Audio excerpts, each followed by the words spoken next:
plays games with Steve. Well, come on, don't just stand there. We need to get a move on, Steve. I mean, Sigma, come on. Not waiting for a reply, she turned and started toward one of the exits. I followed.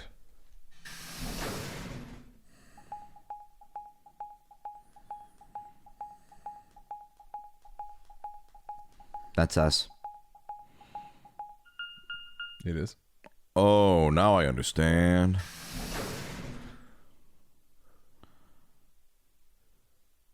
What are archives? Archives? Yeah, archives. Archivides. Close your eyes.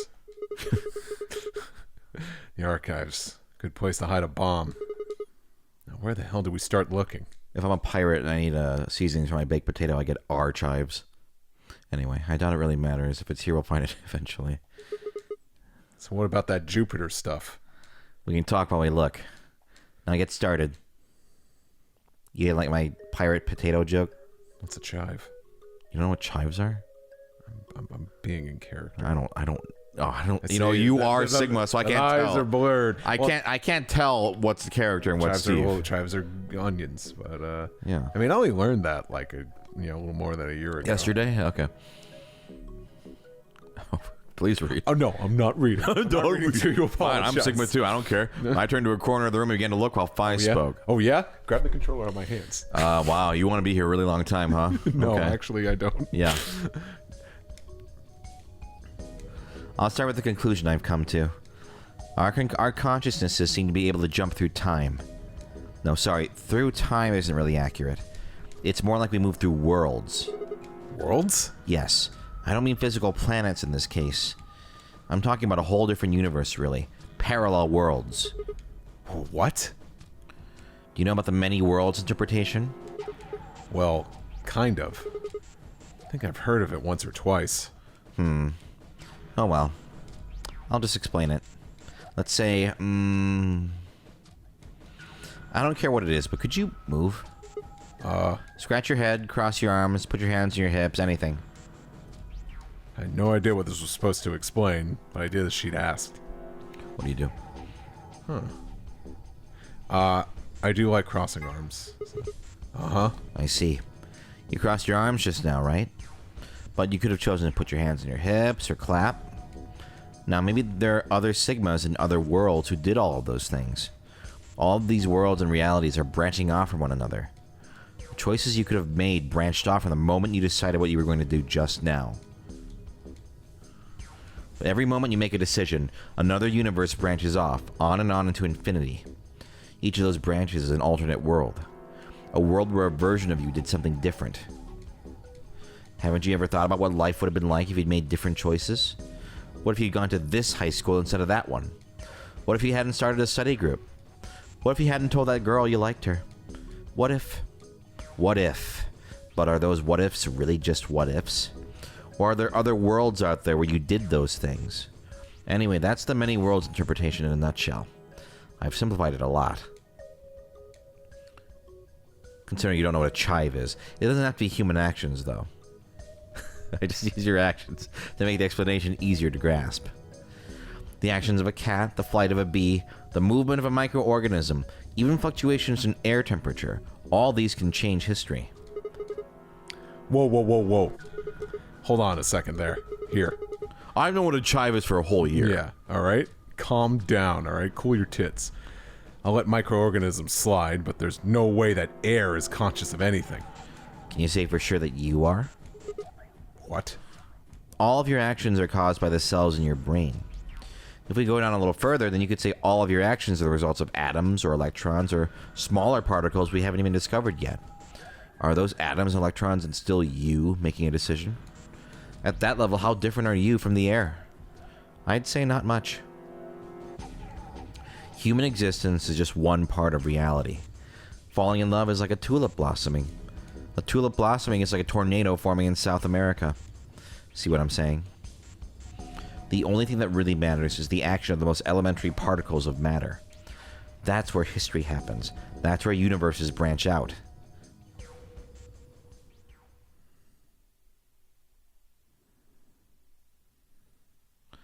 Hey, you stopped. Are you done with that shelf? Oh, No, not yet. Well, keep looking while I talk. How familiar are you with quantum physics, Steve? Never mind, don't answer that. Never. I was going to say, never. Just forget it. Don't answer that. I'll try and keep it simple for you. Let's see. Hey, hand me that box, will you? This one? Sure. Hand the box I've been examining over to her. She set it down on the desk and opened the top. Also, there's stuff lying over there. Perfect. Here's piece part of Formulating too. With that, she grabbed the lion and tossed it unceremoniously into the box. She also took a weight and an ink jar and put them in next to the lion. All right. Everything's ready. Ready? Remember that book in the crew quarters about Schrodinger's cat? It relates to all this stuff I've been talking about. Anyway, come look at the box. What about looking for the... This'll only take a minute. Now look.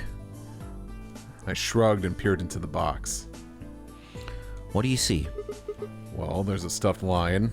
From now on, that's a cat. A living cat. This is important. Got it? Yeah, it's a cat meow. Oh man. This again? Sorry. I can't help it. I find that hard to believe. Fine. Maybe I can just ignore it. For what it's worth, I'm sorry. Alright, what else do you see? A weight that's not even pawned, and a jar of ink. Right. Now the weight is going to be radioactive material. And the jar of ink is full of poisonous gas. What? I'm getting out of here! Idiot. It's not really full of gas. This is just hypothetical. Imagine that it's full of gas. So what's the weight? Radioactive material. And the jar of ink? It's full of poison gas. Exactly. Good work. Now, there's one other thing you need to know about the jar. If it's struck by any of the alpha particles the radioactive material emits, it'll break. These particles are emitted randomly, but there's a 50% chance that one of them will come into contact with the jar over the course of an hour. So let's close the lid.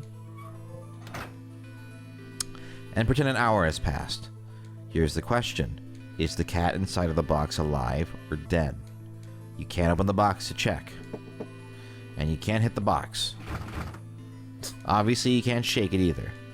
It's also been soundproof, so the cat could be howling up a storm in there and you'd never know. Basically, you have no idea what's going on inside the box. Do you remember what happens if the alpha particles hit the jar? It breaks, gas fills the box, the cat inhales it, and death will whisk her away. And what if the jar doesn't break? The cat lives to tell the tale. And what are the chances of either of those things happening? About 50%. Uh-huh. So what's your answer? Is the cat alive or dead? I can't possibly know. Then guess. It's not hard, alive or dead. Well. Let's say alive. Cat is, pause for dramatic effect, alive! Nope, you're wrong. It's dead? That's wrong too. And what's the right answer? The answer is that it's in a state where it is neither dead nor alive. What? How does that make any sense? It's an extrapolation of something we see at the atomic level. We don't know if an atom is spinning upward or downward until we measure it. Before it's measured, those two possibilities coexist. But as soon as the measurement is taken, obviously only one possibility is the truth. And that's what's happening with the alpha particles. Since we can't know when they were emitted or where, we only know the probability that they'll impact the jar. Because we can't observe anything that's happening in the box, that becomes the entire system. In other words, the box is like the atom. We don't know how the cat's life or death situation has resolved itself until we look at it. Until we do, it's just a bunch of possibilities. Do you get it? If the cat in the box is possibilities, Then it's both alive and dead. right. So let's open the lid. And when we do, all the possibilities will collapse into a single truth. Meow. What a relief, huh? Looks like the cat's alive. Anyway, that's Schrodinger's cat. The many worlds interpretation is one theory for explaining that weirdness. So there's another world out there where this cat died? Yeah, that's the idea.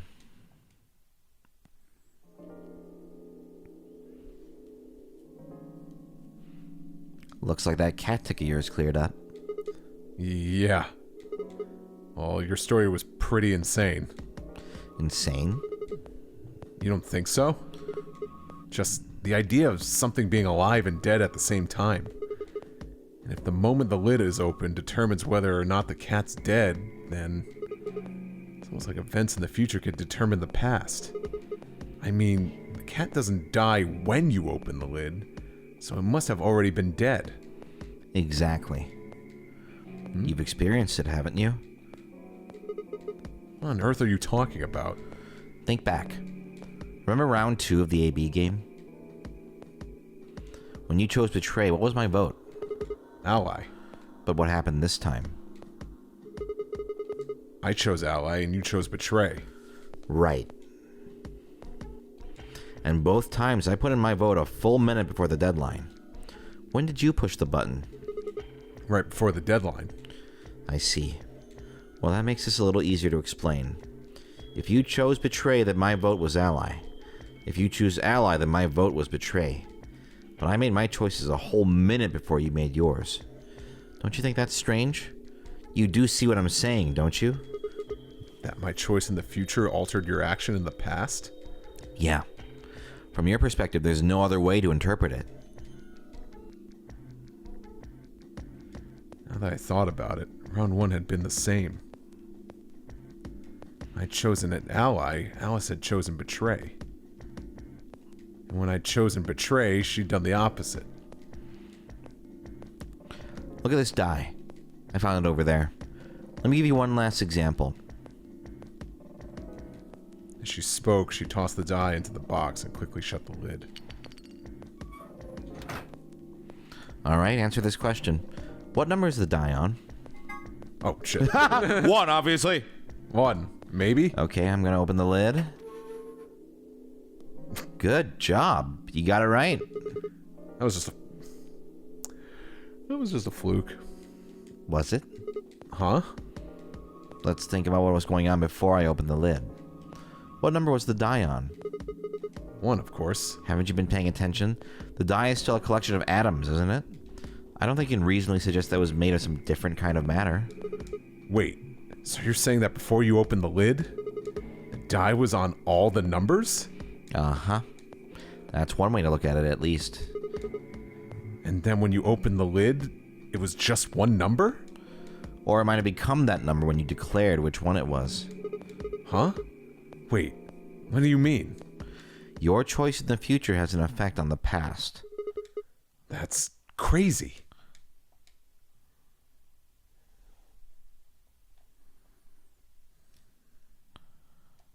Anyway, that's all I wanted to say. We got a little off topic there, but I think I made my point. Reality separates off into an infinite number of branches for each and every possibility. You and I seem to be able to jump from branch to branch. Of course, our bodies aren't doing the jumping. Our consciousnesses just sort of dive into other versions of ourselves in other worlds. Whoa, I think I get it now. That's how you knew my name, right? You jumped in from another world. That's how you knew all those other things you shouldn't have known. Yeah. That's the best I can figure out, at least. Unfortunately, it seems like we don't retain all our memories when we jump. Maybe we only remember particularly important things? I'm not sure how it works. But whatever the reason, it seems to be fairly limited. And often we don't seem to remember jumping at all. Things will just sort of pop up. That's why when someone asks us how we know X, all we could think of is to say, I just knew. Yeah. What's causing this then? I don't remember ever doing this before. So why would it start now? If we knew that, I don't think we'd be having so much trouble. It's just... Just what? Well, I'm pretty sure it has to do with why we're locked up in here. There's no way this doesn't have something to do with whatever Zero Senior is trying to do. Why would he have left that Schrodinger's cat book in the crew quarters? You aren't kidding, are you? It was some sort of huge Schrodinger's cat experiment. All 9 of us are locked up inside the box, right, Meow? What if you got it backwards? Backwards? We're outside of the box and the rest of the world is inside. And the moment we step out of Oh, sorry. I was just saying, I'm like, what? What's wrong? Say something, girl. And I'm like, oh. Then the moment we step out of this place... Yeah. We might be determining the history of the world outside. No way. I had 1,000 other questions, but before I could open my mouth to ask them... Oh, good. There you are. Did something happen? Yes. We found it. Found what? You found it! What do you mean, what? What else could we find? The bomb! The other antimatter bomb. The number 2 bomb is in the control room. Control room? Is this it? Yeah. This is one of them, all right. And it's number 2, apparently. Well, at least we found them all now. No, there could be more. Like Kay said, there might be a number 4 bomb out there. We have no way to know. Did you tell anyone else about this, Clover? Well, I'm not really, but I wasn't the first person to find it. Who was? Kay and Luna. After they found it, they came to the infirmary and told the rest of us. Who was in the infirmary? Everyone. Temioji and Dio were there. So were Alice and Quark, of course. Although they were still asleep. So everyone who wasn't asleep knows about the bomb. I see. Yeah. There's nobody else here, though. Where'd they all go? Right after we came here to look at the bomb, they all left. They were gonna go look for you two. What about Alice and Quark? They're all the same. Still sleeping. We checked them out just to be sure, but they seem fine. That's good. Fi and I looked at one another and let out a small sigh of relief. Oh, right. I checked everybody's bracelets when we were in the infirmary. Did you want to know what they were? It took her only a moment to explain. Alice was a green solo. Quark was a blue solo. Dio's bracelet made him a yellow pair. Temioji was a cyan pair. So, what are our options for groups? The next set of doors I open are going to be the white doors. Okay, yeah, we mix, yep. Finally, Alright. what would mean? Option 1. Fi and Temioji pair with me. Kay and Dio pair with Quark. Clover and Luna pair with Alice. Huh? There's only one option? Yeah, we know. It's a fucking combination. Combinaciones. Hey, you got a spicy combinaciones! Secondary doors. Hello, Fi. And if we can't open them... we'll get penalized. Exactamundo! Don't worry about Alice. I'm on her team. Are you saying you could carry her? Yeah, duh. I get Luna help me. Duh, stupid. I should be happy to help, yeah. Okay. What about Quark? He's on Kay's team. There shouldn't be any issues there.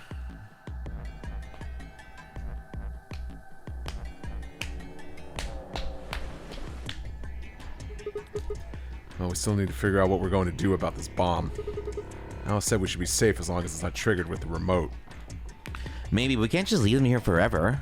I mean, if they go off, then everything in like a couple 100 kilometers is gonna get fried. Wait, a couple 100 kilometers? What are you talking about? Bombs should only have about as much explosive power as a ton of TNT.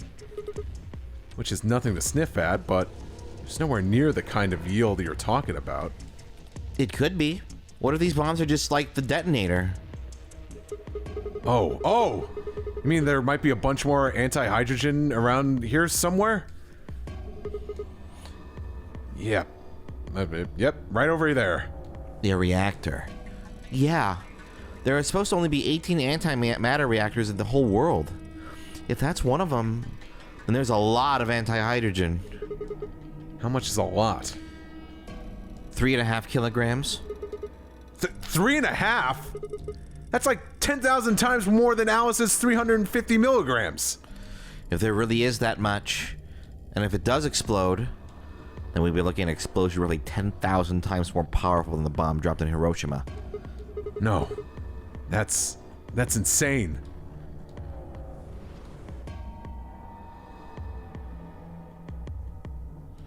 Wait, Clover, how did you know that? Know what? That stuff about antimatter reactors. Well, that's During my training, they... Training for what? Yeah, my job. Ah, of course. And realized waiters these days needed to memorize how many operational antimatter reactors there were worldwide. Or how much fuel each one of those reactors might be storing. You don't work at a cafe, do you? Did you hear about that from Alice? Yeah. Oh. Well, she's right then. Why are you using antimatter reactors at a cafe? That's what we call the coffee machines. What? Are you fucking with me? I'm telling you the truth. I work at a cafe. It just might be a kind of fake job to divert attention. I think they call it a cover. What? Then what's your real job? I'm sorry. I really can't tell you anything else. Why not? No, sorry. It's classified. Classified by who? The government. The government? That's right. Alice said it was her job to eliminate enemies of the state or something. So you two do work together. Oh no! Check your bracelets. How much time do we have left? What are you talking about? How long until the doors open? Come on, quickly! Damn. We were supposed to have met up 5 minutes ago. I'm heading back then. Remember, we're supposed to be at the infirmary. You guys hurry back, okay? Bye! Hey! You haven't... Damn it. I don't think you really work at a cafe. She's gone. Fine. She's right, you know. She's right, you know. We need to get going. Hold on. I need to check something real quick. What?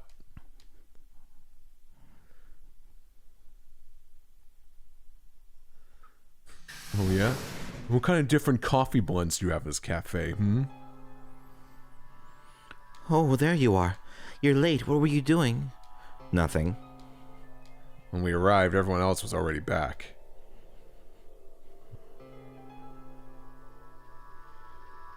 Quark and Alice hadn't left, of course. They were both sleeping soundly. Any traces of madness we'd seen earlier are long gone. Clover told us. You've seen the bomb in the control room? Yeah, with our own eyes. So what the hell should we do? Yeah, Dia? Wow, that was very manly of you. That makes 3 bombs. Well, we have to do something. They're bombs, for God's sake. There's a quick and simple solution. Really? Remember what Alice said? There should be an emergency deactivation password. If you enter the password, the device should, well, deactivate. You see it? Right here. There's a port. If we could find the password input device, we just connect it here. And we can enter the password. So if we have the password, we can deactivate them? Whoa, whoa, whoa. Is it whoa, whoa, whoa, whoa, whoa, Whoa, whoa. Hold on a second. Hold on a second. That's great and all, but we need the password input device she was talking about. Without that, we're still boned even if we did have the password. Not a problem. We've resolved that issue. Huh? Show them. I nodded and pulled it out of my pocket. That was in the safe in the control room. Alright, this stupid fucking thing. Exactly.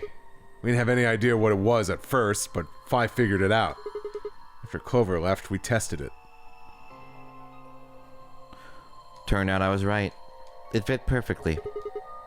Couldn't get it to do anything, though. We plugged in a couple random characters, but all we got was an error. Still, I'm sure this is the thing Alice was talking about. We just didn't have the right password. But why was it in the control room? Do you think Zero Senior put it here for us? That would suggest it was also Zero Senior who set up the bombs. Doesn't that seem odd, though? Zero Senior wants us to play the nonary game, right? So why would he set bombs? Maybe he wants to blow this whole place up if someone commits some crazy violation of the rules? That doesn't make sense. Our bracelets already have poison in them. If someone breaks a rule, all he has to do is activate their bracelet. Yeah, you're right. They're posing together. Mm-hmm. Well, whatever the case is, there's one thing we can be sure of. The person who set these bombs is one of us. Whether or not that person is also Zero Senior isn't particularly relevant at the moment. Square. If you can figure out who that person is and question them. We can get the password and turn the bombs off. Exactly. That would be my quick and easy method. So fess up. Which one of you set the bombs? Don't I look fabulous? Not that I expect you to do that. So we're going to be checking everyone. Checking us. Yes. Once they're set, the bombs are controlled by a remote. It stands to reason that whoever set them has that remote. So you're going to search us for it? Yes. But no buts. We've done this. Refuse. Yeah. It's you. Yeah, because... Do as I command. Anyone want to go first? Alright, let's see. In the minute money mo, could you talk about a toe with a how's go? In the mini money. I'll check Clover. I think I meant to say Alice, but... Wait. You only need to search one person. We've done this. Square? Yeah. Yep. Well... It was Mr. Dole. Mr... Oh yeah, it's you. Objection. Who set up us the bomb? Who set up? Isn't that all your? Isn't that all your base reference? Oh. Yeah. What? Hoping I might spill the beans? Nice try. Unless one of you is secretly a medium, I think you're shit out of luck. Wait, a medium? Well, I'm out. Peace. Wait, stop. Wait, stop! I threw myself toward Dio and wrapped my hand around his wrist, slamming it to the floor. He struggled, but I put all my weight on it and kept his arm pinned. No. Shit. Let go of me, goddammit. Get off of me. Let's see. Yeah. Ow. You're hurting me. Ow. How much time do we have left? 25 minutes or so, I believe. And how much time until the white door is open? Okay. Same. Square. The bombs are now activated, right? No. Put in the password and stop Put a password and stop the bombs. We searched Seal, but he doesn't have a note or anything with the codes on it. Well, only one option left then. And that is... Intuition. We trust our hunches. That's stupid. Are you suggesting we just guess? No, fuck you. Do you have a better idea? Well, no, but... Wait. There's another way. What is it? Before I can tell you, everyone has to promise to do exactly as I say. No questions. What's your answer? We all nodded. Good. First of all, Sigma, you're coming with me. Right. The rest of you, listen up. I want you to take Alice, Quark, and Dio to the 4B warehouse. Huh? Why? Didn't I say no questions? Good. That's it. We're done. That's it? Is there a problem? You got a frog in your throat? I seem to recall you promised to do exactly what I told you to do.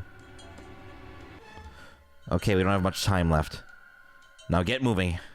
Sigma, you're with me. I turned without warning and head for the door. And waiting. Before I could blink, she was gone. Gave everyone else in the infirmary a quick thumbs up and a shaky smile. Take care of these guys, okay? We'll see you back on 4B before you know it. So, just trust us, alright? Good? Didn't think of anything else to say. Turned around. I just imagine Sigmund messing some up. So, just wait for us, alright? Good speed. What? What? Alright. Gooby. Turn right at 5. Smell you later. No, it's not appropriate. Square. No. I guess, yeah, because we're doing, this new stuff.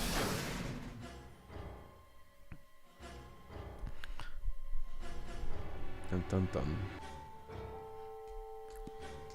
The crew quartz.